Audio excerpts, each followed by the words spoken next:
Amen. Good morning, church. You enjoy the video? so, uh, this month, we are focused on the teaching about the Holy Spirit. So, since for the first week of the month, sa April first week, naturo si Pastor Lucky about who is the Holy Spirit. Who is the Holy Spirit? Narinig ba sa labas? Kung hindi clear, pwede kayo open ng doors para ma-clear po. So, sa first week, Pastor Lucky teach about who is the Holy Spirit. And then last week, tinuro niya sa atin about kalimutan na. be filled with the Holy Spirit, part 1. And then today, we're going to proceed to the part 2. Amen. So, I love the Holy Spirit. I love the guidance of the Holy Spirit. So before I share about the good news, let us bow our head and ask the Holy Spirit to guide us. Amen. Hallelujah. Lord, thank you so much, oh Father, for this day. We thank you so much, oh Father, for your grace and mercy. And God, today, oh Father, as we humbly come before you, Jesus, to learn from your word, Lord God, I'm asking you for wisdom. I'm asking you, Father, God, to help me. Let your Holy Spirit empower me to deliver your word, oh Lord Jesus. And God, I pray, oh Father, God, today, as we surrender our worship, as we surrender our service to you, Jesus Christ, Lord God, I pray, oh Father, God, Lord God, let your Spirit, oh Father, take charge of us, oh Lord Jesus. And God, Lord God, I pray that may you come and take your throne, oh Lord Jesus. Rule over us this day. We thank you, Lord God. We surrender everything to your hand. In Jesus' name we pray. Amen and amen. So, actually, lahat tayo, we know about the Holy Spirit. When the moment we receive Jesus Christ as our personal Lord and Savior, meron na tayo ng Holy Spirit sa atin. So, as I say that I love the Holy Spirit, I know the Holy Spirit is with me, and I'm so empowered with the Holy Spirit, but there's still meron pa din ako ng desire to know more about Him. Whenever when I do mission, whenever when I preach, but I still have this hunger na parang gusto ko pa. Parang may kulang pa ako. And then what happened is, kasi I know that, yes, our Heavenly Father is always there, and I know that Heavenly Father loves me so much, and then I have the relationship with the Heavenly Father. And I know that Jesus also loves me so much, that's why He died on the cross for all of us. But how about the Holy Spirit? Are we really having yung relationship natin kay Holy Spirit? So, what happened is, I was so desired to know more about Jesus, to know about the Holy Spirit. And then, one night, sabi ko, God, gusto ko malaman talaga ng sino talaga ng Holy Spirit. And then what happened, pupunta ako sa bookshelf namin, kung napansin nyo, kung napasok na kayo sa kwarto namin, sa bahay namin, meron kami bookshelf, ang daming book. Pero hindi ko pa natapos kahit isa. Kay pastor yon. So, ang daming book dyan. And then, nakita ko yung isang book about the Holy Spirit. Kasi I want to know more about Him. And kunin ko ng book na yon. Sabi ko, Lord, tonight, I want to know more about the Holy Spirit. Teach me your way. And then, habang mababasa ko, English naman yan eh. Habang mababasa ko, first page, wow, ang dami ng word na kailangan ako hanapin sa dictionary. Sige, tuloy lang. Baka kaya ko naman. Second page, ganyan din naman. Sabi ko, paulit-ulit ako na research sa dictionary. Sabi ko, grabe, ang lalim naman itong English na to. Then what happened is, nag-give up na ako. As usual. And then I give up. Sabi ko, sige. Kung nag-give up na ako, mababasa yung book. What happened is, sige na, search ko na lang sa YouTube. So I searched for the YouTube about the Holy Spirit. Yung mga, alam natin, mga YouTube preacher. Ang dami YouTube preacher, di ba? And then na-search ako ng Holy Spirit. Pero, I'm still, hindi ko matatapos. What happened? And then God, the Holy Spirit, prompted me, sabi niya, you no need to read so much book. You no need to search me from the YouTube preacher. Pero sabi niya, I will teach you step by step. Amen. And then God showed me na yung vision dati when I first knowing Him, bago-bago lang ako, meron ako na vision. And then yung vision na yon is when the Lord is teaching me to dance with the Holy Spirit. May drawing pa ako sa bahay eh. I'm wearing the gown. And then we dancing with the Holy Spirit. I said, Lord, hindi ko marunong sumayaw katigas naman katawan ko. And then Lord say, let me teach you. So, next picture please. And then the Lord showed me that you no need to know step by step. But you step on my feet and let me lead you how to dance. Amen. So in the same way, slowly, I get in love with the Holy Spirit day by day. Amen. And I'm so amazed na how He really moves sa buhay natin. And then, I pray din lahat tayo din, we will not just know about the Holy Spirit, let us really develop yung relationship natin sa Kanya. Amen. To really live by day, to fill with the Spirit in our daily life. Amen. So last week, Pastor Lucky has shared about being filled with the Spirit. There is 3 C. The first C is the command of the Spirit-filled life. And the second C is the characteristic of Spirit-filled life.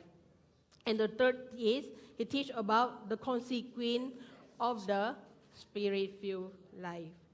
So, for those, kung hindi kayo na alam yung tour ng teaching na yon, you can go back and watch again sa Facebook page namin. Andyan pa din yung teaching ni Pastor Lucky. So today, we're going to proceed to the part 2 of the Spirit-filled in our life. So, tuloy tayo sa number 4. So, point number 4 is the condition of the Spirit-filled life. So, the condition of the Spirit-filled life. Hindi conditioner, conditioner hair shampoo yan. Condition. Condition of the Spirit-filled life. There is 3 conditions that when we meet these 3 conditions, we are under the Spirit control. Lahat tayo, I think that we are desired to control by the Holy Spirit. We don't want to overpower the Holy Spirit. We have to let the Holy Spirit empower us. So to let it happen, there is 3 conditions. First is, sabi niya, we have to confession. Confession. In the book of Ephesians chapter 4 verse 30. Sabay-sabay tayo mababasa. Verse 30. At huwag ninyong bigyan ng kalungkutan ang banal na Espiritu ng Diyos, sapagkat ang banal na Espiritu ang siyang tanda na kayo'y sa Diyos, at siya ang katiyakan ng kaligtasan nyo pagdating ng araw. Alisin ninyo ang anumang samaan ng loob, galit, pag-aaway, pambubulyaw, paninira sa kapwa, pati na ang lahat ng uring masasamang hangarin. Sa halip, maging mabait kayo at maawain sa isa't isa, at magpatawad kayo sa isa't isa, gaya ng pagpapatawad ng Diyos sa inyo dahil kay Kristo. Amen. Amen. Same verse with kanina, no? Na siya ni Ate Josie. So, Ephesians chapter 4 verse 30, in English sabi niya, do not grieve the Holy Spirit. Do not grieve the Holy Spirit. So grieve is mean, do not cause any pain to the Holy Spirit. Do not cause the Holy Spirit be sorrow. So the moment that when we sin, when we are angry, or when the moment na we commit adultery, we are grieving the Holy Spirit. Kapag tayo nagagalit, kapag tayo ay nasasaktan, kapag tayo ay nangangalunya, sinasaktan natin ang banal na Espiritu. Amen. Amen. So, kapag nasaktan na tayo ng Holy Spirit, what we need to do? Confession. Confession tayo, mapapatawa tayo kay Holy Spirit. So, in the same way, kasi naala ko, when I doing yung itong teaching, no, habang mabasa ko itong verse, sabi ko, I know the Holy Spirit. But confession, I seldom say sorry to the Holy Spirit. Madalas ako, sorry kay Jesus Christ. But seldom, I say sorry to the Holy Spirit. But when I'm doing this teaching, I go, Lord, grabe. When the moment that when I sin, the Spirit, naiiyak siya. I'm hurting the Holy Spirit. Then, nung araw na yon, I was so hurt. Habang natataya ko yung teaching na to, then I was crying. Kasi the Holy Spirit prompting to me. When the moment I'm shouting to my husband, that the moment I grieving the Holy Spirit. Kasi the fruit of the Holy Spirit, wala sa akin when the moment I shout at my husband. So what happened is, bumaba ako sa bahay na yun, sa kwarto, sa baba na kitchen. Habang manluluto siya, sabi ko, baby, sorry.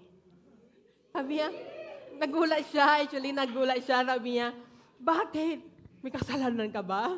Sabi ko, wala. Kasi na-convicted ako na every time when I shout at you, I feel na yung Holy Spirit na siya yung mas lungkot siya. Nasasaktan siya compared sa atin. So I was so moved by the Holy Spirit na confess din ko sa kanya and I confess din yung kasalanan ko kay Holy Spirit. So in the same way din, when we allow our flesh to sin, when the moment we are grieving of the Holy Spirit. Kapag hinahayaan natin ang ating katawang lupa na magkasala, sinasaktan natin ang banal na Espiritu na Diyos. And then, sa moment na mayuyusi tayo, sa moment na maaalak tayo, sa moment na gossip tayo, mamamarites tayo, nasasaktan tayo ng Holy Spirit. Amen. Tagalog. In the same way, in the book of Galatians chapter 5, verse 19 to 21. Sabay tayo mababasa ulit. Ang mga taong sumusunod sa ninanasa ng laman ay makikilala sa gawa nila, sexual na imoralidad, kalaswaan, kahalayan, pagsamba sa mga Diyos-Diyosan, pagkukulam, pagkapuot, pag-aaway-away, pagkasakim, pagkagalit, pagkakawatak-watak, pagkakahati-hati, pagkainggit, paglalasing, pagkahilig sa kalayawan, at iba pang kasamaan. Binabalaan ko kayo tulad ng ginawa ko na noon. Ang mga namumuhay ng ganito ay hindi mapapabilang sa kaharian ng Diyos. Amen. Sobrang clear na itong verse. Lahat tayo, I believe na nagising tayo sa itong verse. Sa lahat-lahat na sinulat dito, kahit paano, meron tayo isa dyan. O minsan hindi lang isa. So I pray na kung meron naman tayo nagawa ng kasalanan, kahit isa lang, quickly, mag-confess tayo, mag-sorry tayo kay Holy Spirit. Amen. And then the second is yielding. So yielding, when I search about Tagalog, ano ang Tagalog ng yielding? Pagtitiwala. Pasunurin. Pagsunod. Pasunurin. So what is yielding? We have to surrender ourselves kay Holy Spirit. So the conditioner to be filled with the Holy Spirit in our daily life, we have to yield with the Holy Spirit every day sa buhay natin.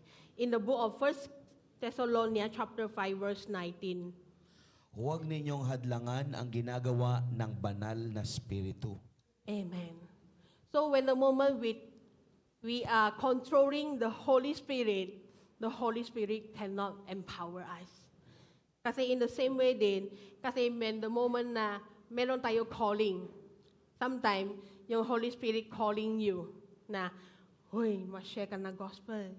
Uy, ma-pray ka na sa itong tao. Madalas tayo, natakot naman. Lalo-lalo tayo na nasa sa Holy Spirit encounter. Minsan, nawo-worship tayo. Pero minsan may tao na talaga na gusto na nila mapapray. Pero nanginginig sila. Talaga? So kasi God is prompting about to them na sabi ni Lord, na pray ka na sa itong tao. Pero dahil they are trying to control and ayaw nila ma-yield kay Holy Spirit. So in the same way, nag-grieve din yung Holy Spirit. O kaya pag sinasabing magturo kayo sa life group. No? Hindi ko po alam yan. Hindi ko pa po alam ang Bible. Sabi ng Lord sa 2 Kings, bibigyan kita ng karunungan. Papasok ko yun. Kasi I believe na lahat na bagay, meron first time. The first time, when you preach the gospel, then the first time when you lead the praise and worship sa life group, there's the first time you lead the life group, and when the first time you do mentoring sa ngamantinyo, or the first time when you pray, then the leader in the life group asks you, oh, Mare, ma-pray ka na. Then the first time, ako, wag mo na ngayon, hindi ako ready. So madalas tayo meron ganito excuse.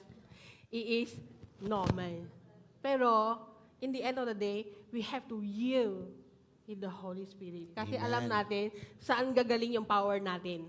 Kung hindi kay Holy Spirit. Amen. Amen.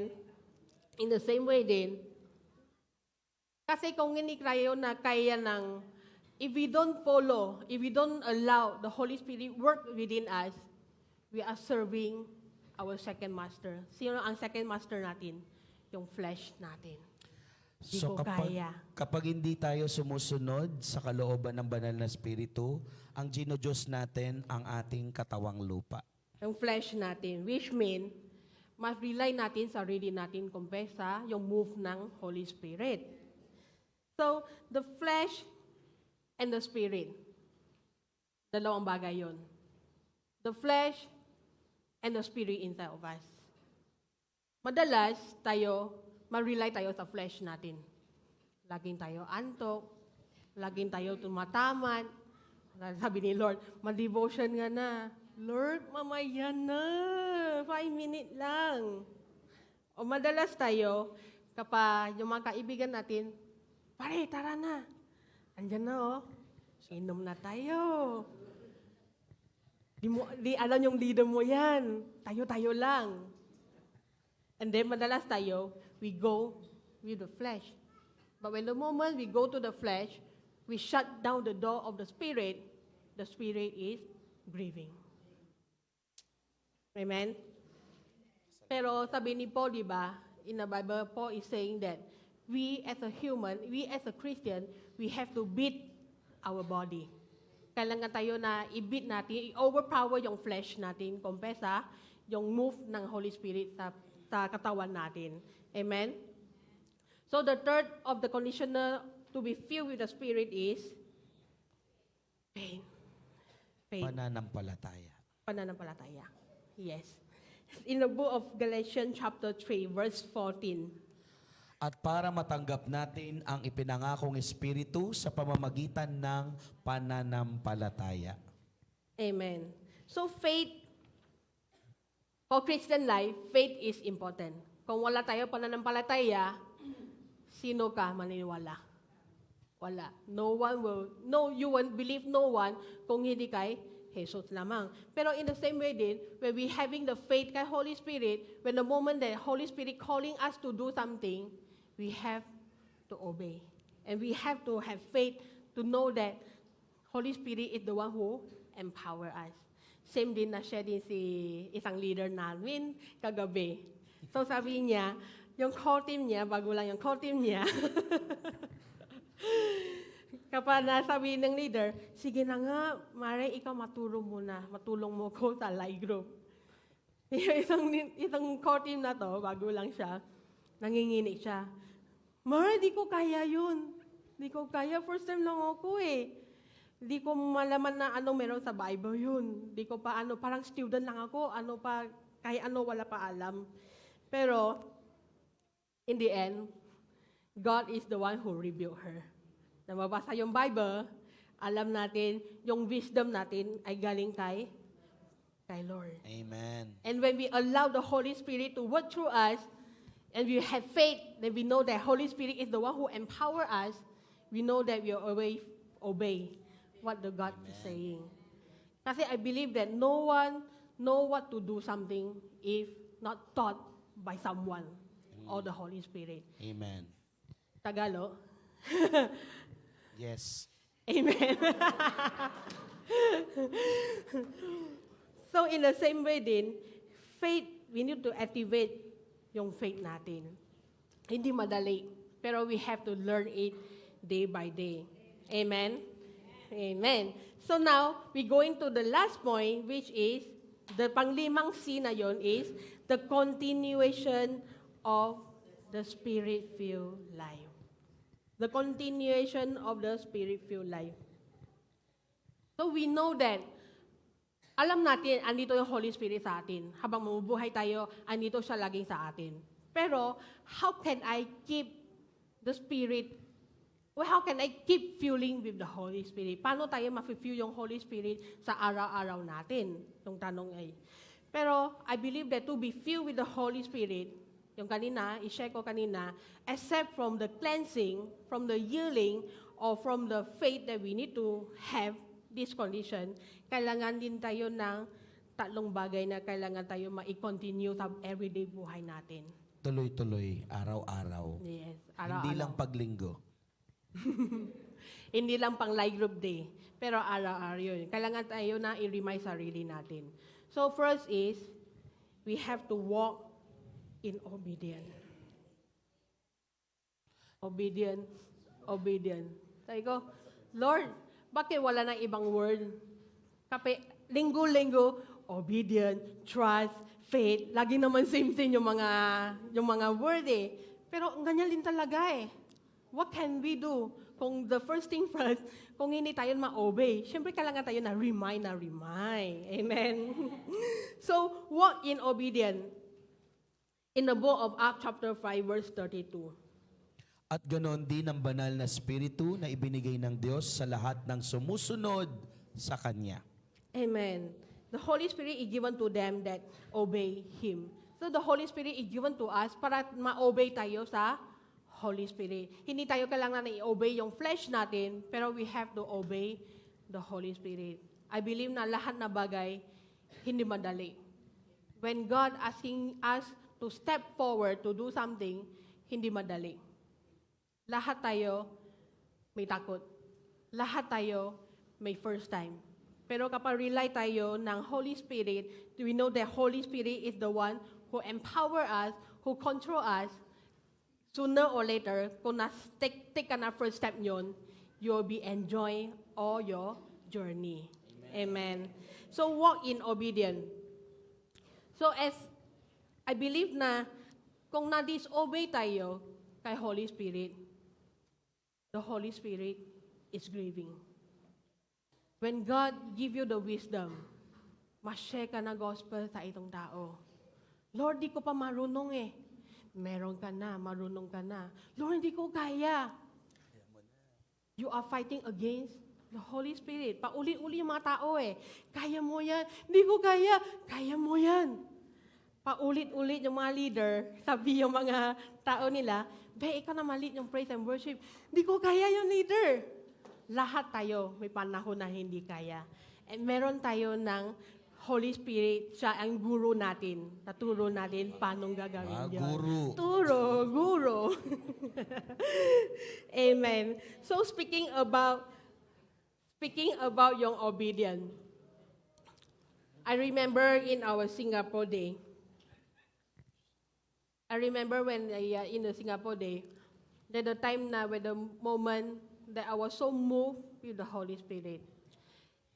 Sa Singapore ako, nawo-work kami, every time, we take yung MRT, yung train, papunta sa working place namin. So habang natatake yung train ko, minsan madalakad, papunta sa MRT station. And then minsan madalas, nakita ko yung mga, minsan na madalas, alam ko yan. Madalas ako nakita yung mga Bangladesh. Bangladesh is the people, they are from Bangladesh. Maitim sila, they are not Singaporean. And then they are the labor sa Singapore. So ano yung work nila? Yung mga Construction. constructor worker. Banggala. Construction worker. So magawa sila yung building o ano. So, alam natin ngano kahirap yun. As samandalas, naawa ko sa kanila kung nakita ko sila kasi yung mga boss nila, sigaw na sigaw sa kanila. Parang silang aso. Parang minsan na nakita ko, tao din sila eh. Pero they treat them like a dog. So naawa ko sa kanila, parang they come here to Singapore para ma-work lang, para ma-provide din lang sa family nila. Pero yung mga boss, siyempre mayaman na sila, hindi sila intindihan. They going to press down, they going to, overpower pa yung mga dish nila. Andyan. And then one day, sabi ko, deep inside of me, naawayin ko talaga sa kanila. Pero sabi ko, what can I do? I have nothing. Siyempre, kung lumapit ako sa kanila, babae ako eh. Baka maisip naman sila yung ibang motive ko. So, I just keep it sa sarili ko. And then one day, na-date kami ng asawa. Na-date kami ng asawa, we take the MRT going out. Same way din, na MRT kami, nasasakay kami sa MRT, and then naupo kami sa MRT. And then, yung time na yon, nakita niya din yung, meron din yung Bangladesh din, nasakay din yung train. And bilaan sinabi niya sa akin, B, tingnan mo sila, oh. Naawa ko din sa mga Bangladesh. Parang gusto ko ma-bless sa kanila. And then noon lang, bilaan, umiiyak na ako. Sabi ko, bakit? Sabi ko, alam mo ba, ever since, naawa ko din sa kanila. So yung moment na yon, malaman ako, God actually giving us the same spirit para to do His work together as husband and wife. So moment na yon, sabi ko, sige, I think this is the calling that God had given us as husband and wife. And then sabi niya, sige, yung anong ginagawa natin is, we going to try to outreach yung mga Bangladesh. So we trying to invite them to our life group. Na-invite kami in the life group, yung una, medyo mahirapan talaga kasi mahirapan sila, hindi din sila masyado intindihan ng English. Language barrier. Yes, mahirapan din kami. Pero we trying to do sign language din. Pero kahit pa paano, they slightly naintindihan naman sila. Pero it will not sustain them too long kasi yung malaman din kami, yung mga Bangladesh na yun, meron din silang ibang motive. Kasi syempre, sa life group namin, meron din mga magandang babae. Lalo mga Filipino, Pinay. So, syempre, maganda sila. So, they trying to get the attention from mga babae sa life group namin. Pero we still contact to them, pero slowly, lumalayo na din sila sa amin. And then after that is, nawawala na kami yung Bangladesh sa life group. And then sabi ni Lucky, I think we need to go Bangladesh. Yung puso ko noon, sabi ko, wow! Sabi ko, hindi yun. Ma-invite lang tayo, invite. Kasi malaman, kung andito tayo sa Singapore, syempre, we have the calling also for Bangladesh. We keep inviting them na lang sa life group para hindi na tayo mabiyahe punta sa Bangladesh. Kasi di tayo alam, kapag nasa Bangladesh na tayo, baka mamamatay tayo dahil Kristiyano tayo. Kasi Bangladesh actually is not a Christian country. Kapag nakita sila yung mga Kristiyano, there is a chance they will kill the Christian. So sa panahon na yon, sinabi niya sa akin na, okay, let us go to Bangladesh. Pero sa mind ko, I'm always, haba, pagod na.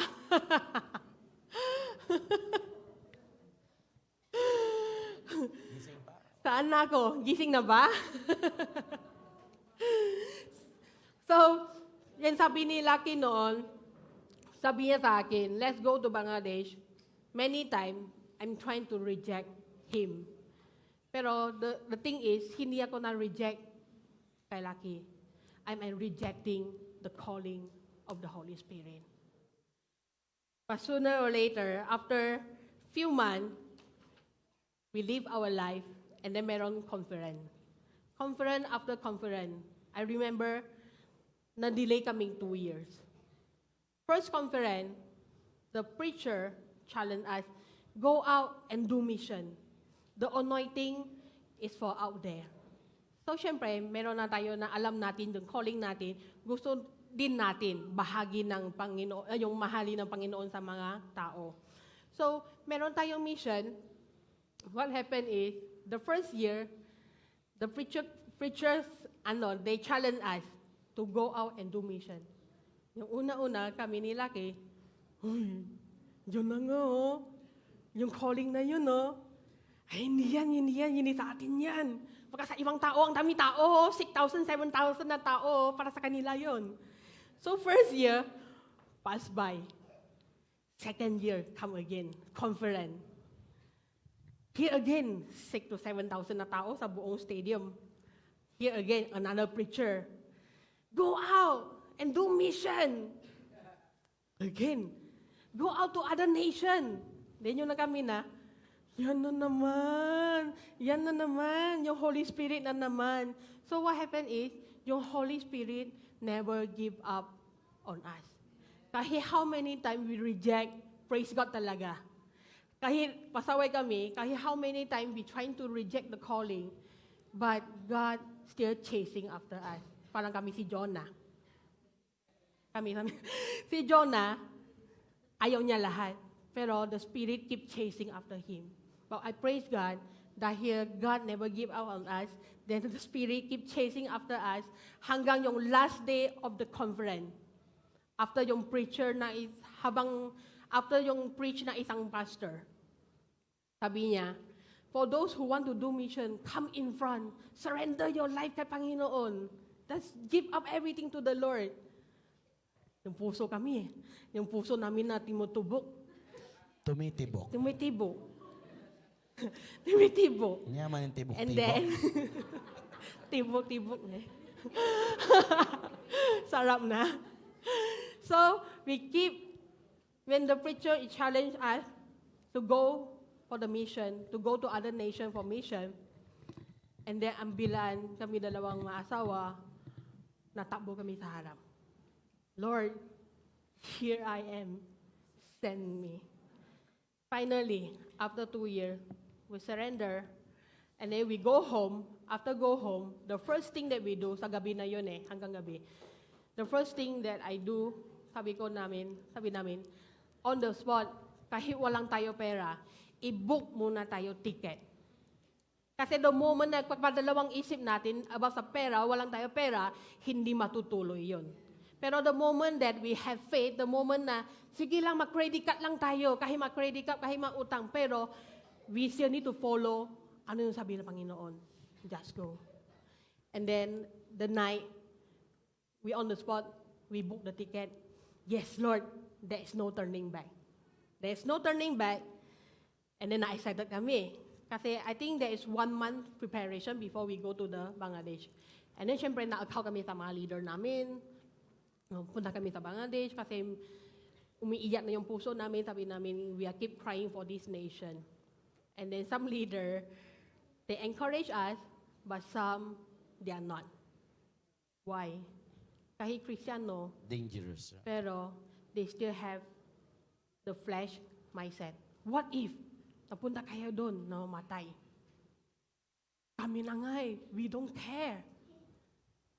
Pero you are the leader, you stop us. So, what happened is, natuloy din kami kasi we believe this is from the Holy Spirit. Natuloy din kami, before we go into the Bangladesh, kasi may 1 month preparation. And then, one day, natabaho din ako. After natabaho ako, nauwi ako sa bahay, gabi na. Gabi na yon, nating ako sa bahay, iwan ko ano ginagawa ko kasi usually natulog ako 2 or 3 a.m. And then, mas maaga siya dumating sa bahay, mauna siya matulog, si Lucky. And then, yung isang gabi, habang natutulog siya, I believe na yung time na yon is 3 a.m. Madi-devotion ako, mamuni-muni ako, kasi afternoon pa yung pasok ko So, I have much time. So, habang matutulog siya, bilaan, gumising siya 3 a.m. Sinabi niya sa akin, baby, Na ano ka? Napano ka? Nagising ka? Sabi niya, give me pen and paper, give me pen and paper. Okay. Bibigyan ko siya yung paper. Pen. Oh, ito yung sabi ng Panginoon, punta tayo sa itong lugar. Na-drawing siya. Itong lugar. Next picture. Yes.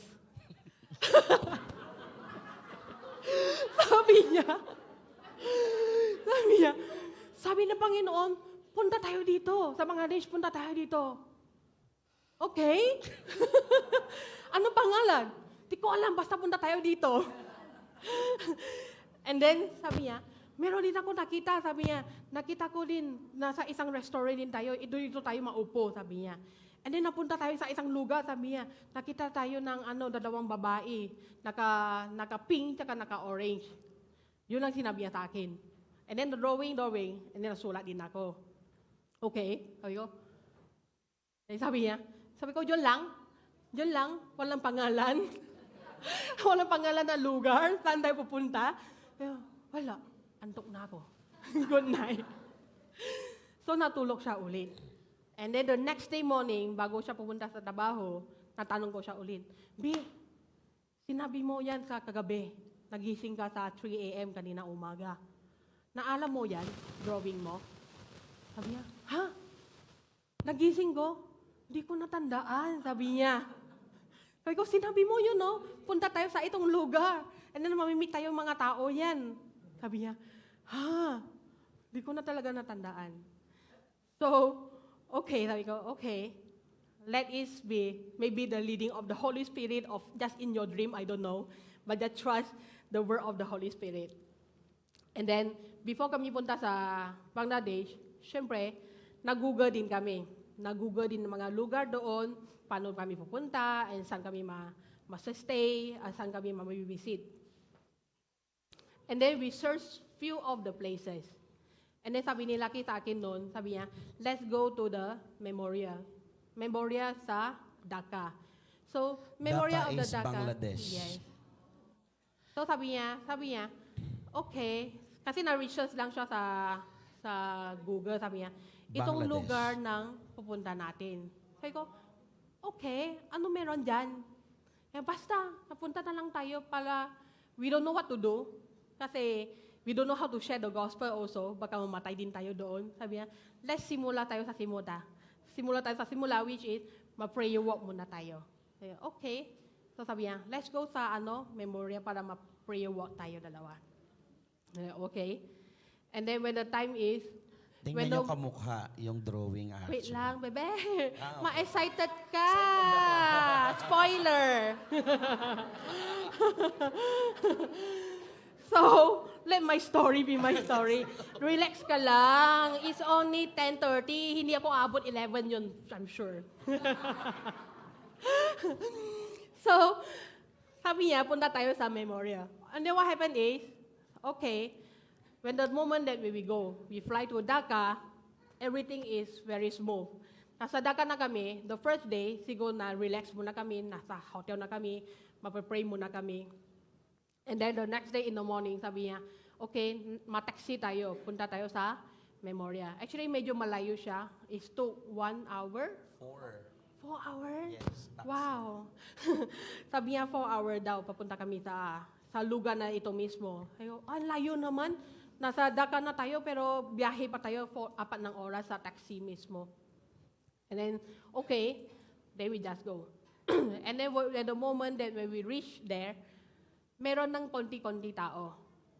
And then, mabait naman sila. They are welcoming us. Hello, ganyan-ganyan. Pero, alam namin din, hindi sila masyado okay sa English, pero they trying to speak to us. Kasi mabait talaga sila eh. And then, nakita din kami yung mga tao doon. Then sabi niya, let's pray for them and let's trying to share the gospel. And then slowly, lumalapit yung mga tao sa amin. Sabi nila, hello. And then after that, sabi niya, you know, brother and sister, sabi niya, God love you, sabi niya. And then he trying to, share yung Jesus Christ sa kanila. Pero dahil ng Bangladesh sila, tsaka ang dami tao, meron kami ng deserve din. Kasi what if meron din yung mga tao na masama. And then what happened, Sabi niya, sige, God love you. Then after that, na-discern niya, may mga tao na may sumasakit ng ulo. And sabi niya, I know, sabi niya, meron kayo nang dito, sakit ulo. And then meron din talaga yung babae na sabi, oh, meron sakit ulo. And then he really prayed for them. After he prayed for them, nawala na yung sakit ulo nila. And then what happened is, as we go to this memorial, itong lugar na yon, sa itong, kasi malaki siya, malaki ng lupa. And then this is the front of the memorial. And then libot kami sa gilid. Doon kami mapapray sa ibang tao. So sa gilid na yon, itong itsura. So ano napansin nyo? Next picture. Sabi ko, Lord, ito pala talaga ng lugar talaga gusto mo mapapakita sa amin. Sabi ko, bakit 3 lang? Actually, 5 yun eh. Sabi ko, hindi. Kasi sa anger na ito, dito yung mga tao. Dito yung tao na kasama sa amin, dito siya mapapray for the sick. So, doon kami, and then what happened is, next picture, the picture speak it all. Yung dalawang babae, naka-pink, tsaka naka-orange. Andyan sila. This is the word of the Holy Spirit. Next picture. Yan, andyan sila. So, I believe that there is really a movement of the Holy Spirit. Meron pa? Gusto nyo pa? Meron pa. Then after that, nasa doon na kami. Kasi syempre, siguro na yung ibang yung kulay namin, we are so attractive sa mga Bangladesh. Kakaiba kami eh. So lumalapit sila sa amin. Habang lumalapit sila sa amin, then they trying to talk to us. Yung mga actually yung mga matanda, mabait talaga sila. They trying to, yung ganyan-ganyan sila sa ulo namin, which is, they respect us and they love us. And then yung itong lalaki, yung nasa gitna, hanggang yung pinto sa gitna yon, siya nang assist sa amin hanggang papasok sa loob.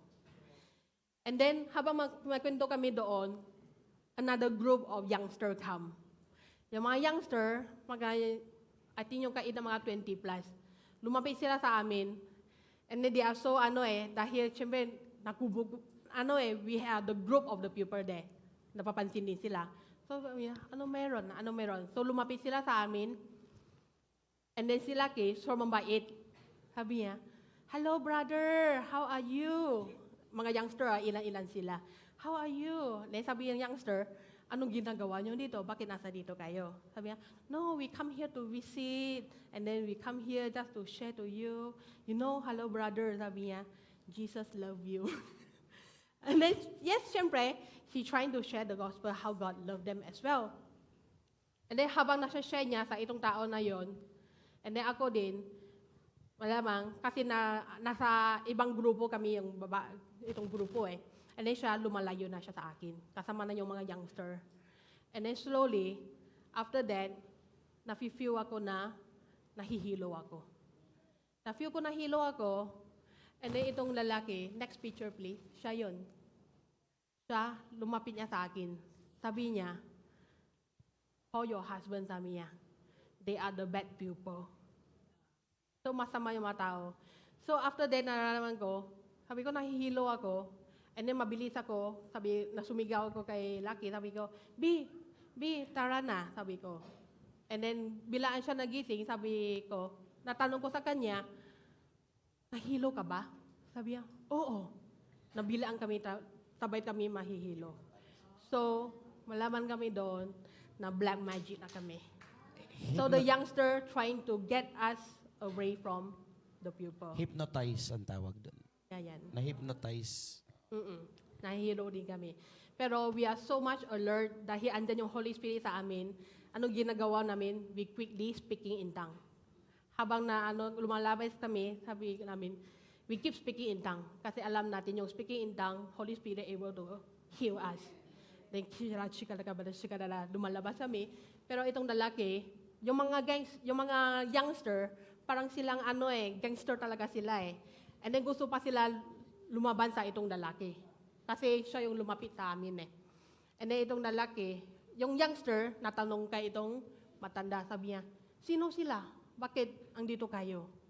And then yung matanda sabi niya, hindi, wala lang. Mabait siya, sobrang bait niya. Sabi niya, okay lang yun. Sila ang anak ko. And then when the moment na, syempre na sa language nila, then after that, he explained to me, they are the bad people, sabi niya. But I'm here, sabi niya. They asked me why I'm here, sabi niya. Pero sabi ko, sabi niya, in English sabi niya, but I say, you are my son and daughter. And then yung malaman doon, naalis kami kasama niya. Pero the moment when he said that, naradam ko, siya parang Heavenly Father natin. When we are in the harm, when the moment na di tayo alam anong dapat gagawin natin, but He deliver us from the harm. Amen. So, in the same way, haba ng story ko. Walk in obedience, and so that we know that Holy Spirit will always there to deliver us. Amen? Amen. So, kung gusto nyo to experience, to work with the Holy Spirit, when God call us to do something, walk in obedience. Huwag na tayo realize sa sarili natin, kapalalawang isip tayo, hindi na nangyayari yun. So we have to, the moment that when God say, let's go, let go. Kasi the blessing will delay kung we delay also. Amen. Amen. So the second is, how to continuing to be filled with the Spirit is, we have to walk in Bible study. We have to walk in Bible study. So, syempre, we know that Bible is our blueprint. Lahat tayo, Kristiyano, kung hindi tayo babasa ng Bible, how can we call ourselves Christian? Every day sa buhay natin, sabi ko na nga isang baby, kapag nasa hospital siya, 24 hours hindi siya inom ng gatas, mamamatay siya. Tayo kaya. Kung tayo mismo tao, hindi tayo mababasa yung tinapay, which is the Bible, na mamamatay kaya. Siguro hindi. Katabako, kung isang araw hindi kakain, okay lang. Pero how about after 1 week, after 2 weeks, after 1 month, 2 months, na mamamatay pa din yun. Fasting na nga mahirap-hirap na nga How much more kung hindi talaga, wala talaga pagkain. So in the same way din, I believe nang pas lahat tayo Kristiyano, let us be continue to be filled with the Holy Spirit by reading the Bible. Amen. Kung hindi kayo marunong na mabasa yung Bible, ask your leader. Kung wala kayo Bible, ask us. We'll give you the Bible. Actually, dito, you are so much blessed. Kasi you have the freedom to read the Bible. Tinatamat pa tayo. Kasalanan yun. Kasi I believe that when God call us to read the Bible, ang dami tayo excuse Pero yung calling andyan na nga Read your Bible. Pero tayo, tinatamat. So, to be continuous filled with the Holy Spirit, we have to walk in Bible study. And then the last is, we have to walk in prayer. As I always say that, prayerless Christian is a powerless Christian. In the same way din, kung hindi tayo mabasa yung Bible, kung hindi tayo mapapray araw-araw sa buhay natin, we are grieving the Holy Spirit. Kasi the moment na hindi tayo mababasa yung Bible, we are telling the Holy Spirit, hindi ako kailangan kita. So when the moment that we acknowledge that we need the Holy Spirit, we have to obey Him. We have to do this few things. Amen. To obey the Holy Spirit, to have your Bible study day and night, and also prayer life natin. Amen.